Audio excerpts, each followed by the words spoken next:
Bab 713. Gali.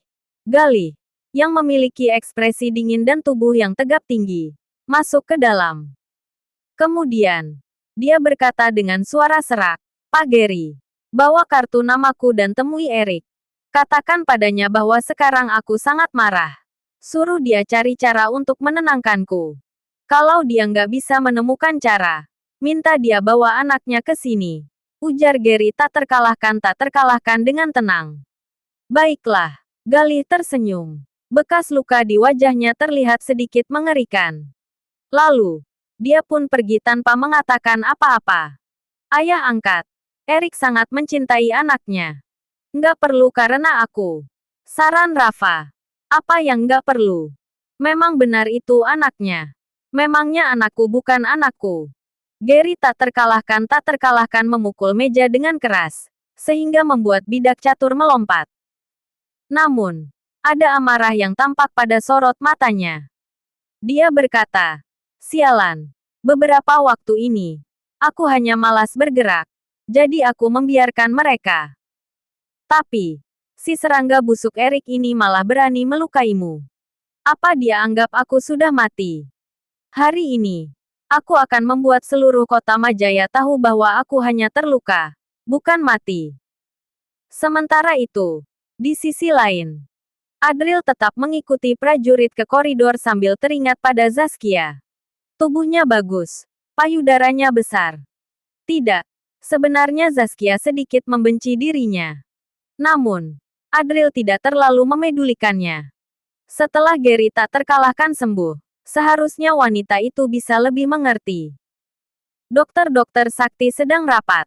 "Dokter Adril, silakan masuk." Sementara prajurit itu berhenti di depan ruang rapat. "Terima kasih." Adril membuka pintu dan masuk ke dalam. Namun, yang terlihat hanyalah ruang rapat yang penuh dengan asap. Di dalamnya sudah ada lebih dari 10 orang, yang paling tidak berusia sekitar 40 hingga 50 tahun. Yang lebih tua mungkin berusia sekitar 70 hingga 80 tahun. Mereka bahkan merokok. Lingkaran hitam di bawah mata mereka sangat tebal. Sepertinya mereka tidak tidur selama beberapa hari karena membahas masalah penyakit sepanjang malam. Adril takut mereka tiba-tiba mati mendadak di tempat sebelum mereka bisa menyembuhkan Gary tak terkalahkan. Dokter Adril datang. Namun, yang duduk di kursi pertama meja rapat adalah Cedric. Ketika melihat Adril masuk, dia langsung menatapnya dengan ekspresi kagum. Kemudian segera menaruh rokoknya dan berdiri untuk menyambut.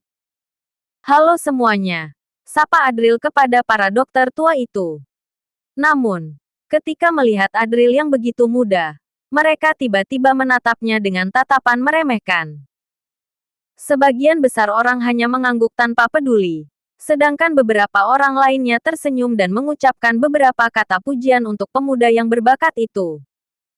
Namun, Cedric hanya menghela napas dan berkata, "Apa kalian semua pernah mendengar tentang penyakit racun darah? Dokter Adril pernah menyembuhkan penyakit racun darah." Wah! Setelah ucapan ini dilontarkan, semua orang langsung mendongak. Ekspresi sinis mereka langsung hilang menjadi heran dan gembira. "Masa sih? Omong kosong. Memangnya apa yang kubilang bisa palsu? Dokter Adril sangat hebat. Senang bisa bertemu denganmu. Aku adalah dokter dari kota Yuriko. Aku nggak berani menyebut diriku sebagai dokter sakti di depan dokter Adril. Aku hanya sedikit mengerti tentang ilmu kedokteran." Sementara itu, semua orang mendekat, lalu memberikan kartu nama dan bertanya-tanya bagaimana cara mengobati penyakit racun darah. Adril tidak bisa menahan perasaan kagumnya.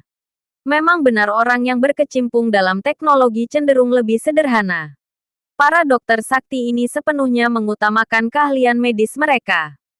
Jika tidak ada sedikit rasa rendah hati dan semangat belajar, mereka juga tidak akan mencapai tingkat keberhasilan seperti sekarang ini. Bahkan, Cedric menempatkan Adril di kursi utama meja rapat. "Silakan duduk. Mari kita diskusikan kondisi penyakit ini. Aku punya sebuah ide."